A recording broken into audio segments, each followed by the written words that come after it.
மார்கழி டே 24 கோலம் பார்க்கலாமா? இன்னும் கொஞ்ச நாள் தான். மார்கழி 1, 2, 3ன்னு சொல்லி 24 வரைக்கும் வந்தாச்சு.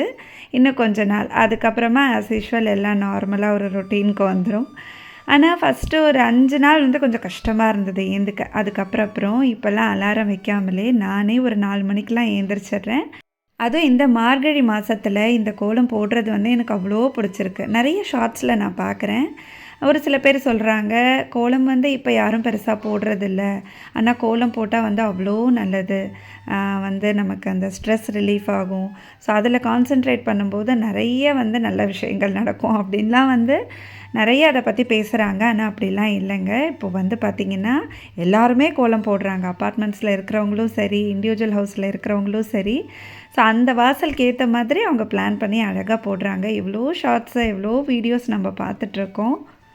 அதுவுமே வந்து எனக்கு இப்போ ரொம்ப பூஸ்டிங்காக இருக்குது. நிறைய பேர் போடுறாங்களா, ஸோ அதெல்லாம் வந்து நம்ம கொஞ்சம் ஐடியா எடுத்து நம்மளோட க்ரியேட்டிவிட்டியும் மிக்ஸ் பண்ணி அப்படியே ஒரு கோலம் கொண்டு வர வேண்டியதான்.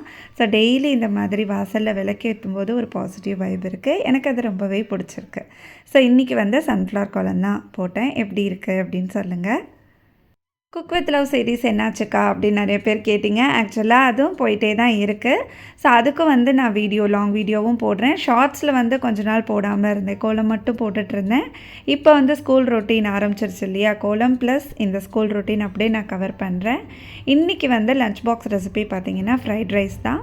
கேரட்டும் பீன்ஸும் மட்டும்தான் இருந்தது. பச்சை பட்டாணி இருக்குது, ஆனால் பசங்களுக்கு பிடிக்கிறதில்ல, அதனால் நான் அதை சேர்க்க மாட்டேன். இப்போ கொஞ்சம் பட்டரில் பட்டை, அப்புறம் பிரிஞ்சி இலை, பூண்டு, வெங்காயம் எல்லாத்தையும் நல்லா வதக்கிட்டு இந்த கேரட் பீன்ஸையும் அப்படியே போட்டுருவேன். இதோட கோஸ் போட்டால் கூட டேஸ்ட்டாக இருக்கும். நான் வந்து காரத்துக்கு வெறும் மிளகுத்தூள் மட்டும்தான் போடுவேன். பச்சை மிளகா வேணும் அப்படின்னா சேர்த்துக்கலாம்.